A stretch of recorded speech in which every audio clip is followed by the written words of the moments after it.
Hey guys, welcome back to the channel. If you're new here, I'm Coach Taryn, founder of Different Breed.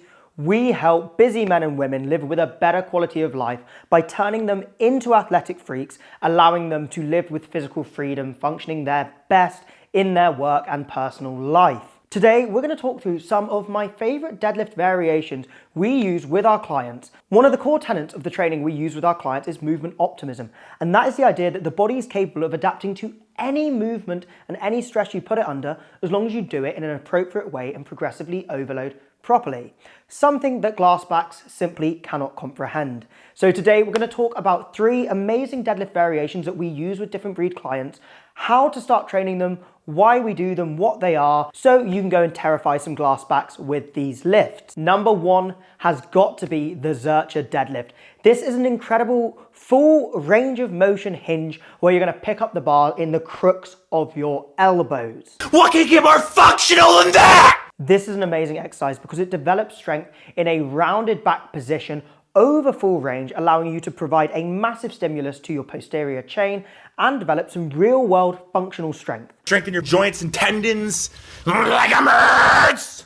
Wrestlers have been using this for years, and we can even see the Soviets training their wrestling team with Zercher deadlifts. The functional strength the Zercher deadlift builds increases your performance in combat sports as it allows you to withstand compromised positions which you get put into and produce massive forces in those positions so you can hit takedowns where you are often going to be getting your head stuffed, rounded over, and you still have the strength to do it. On top of this, the full range of motion nature of the Zercher deadlift means you're going to develop some serious mobility through your hips and also provide your posterior chain with an amazing hypertrophy stimulus to build a juicy posterior chain. By doing this exercise, you can expect your spinal erectors to blow up, your glutes and hamstrings to be toasted, and build some serious mass. To get people started with the Zercher deadlift, I don't normally get them Zercher deadlifting heavy straight away. In fact, I start off with around 4 weeks of getting them to do Zercher squats and some Jefferson curls just to start exposing themselves to the movement, as most people have never trained loaded, rounded back positions before. So we want to introduce them sensibly.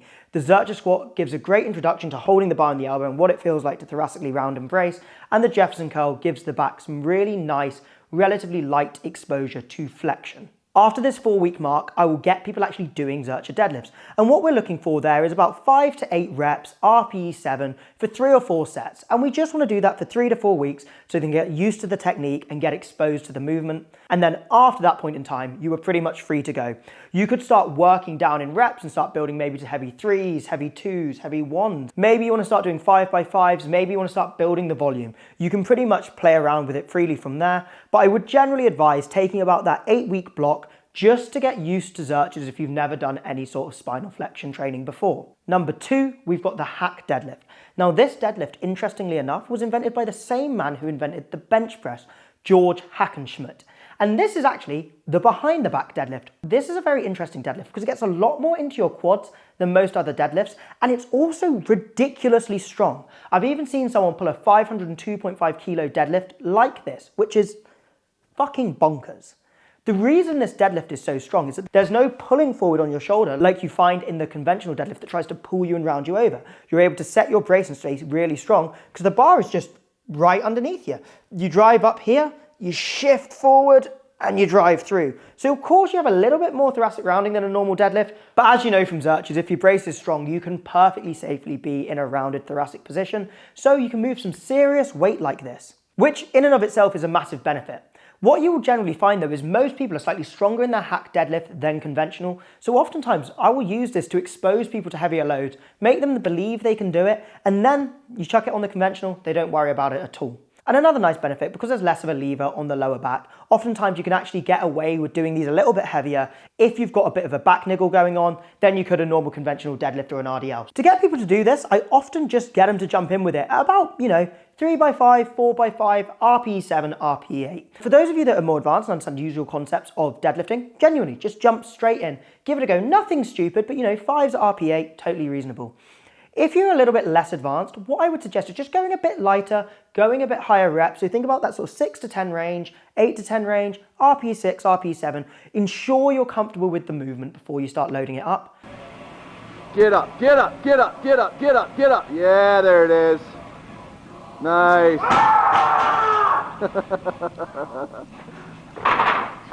Finally, we're going to talk about the Jefferson deadlift. Now, this is actually one of my favorite deadlifts of all time. It is the strongest deadlift that I have. It's the first deadlift I ever pulled 250 kilos on back when I was 21, 22, something like that.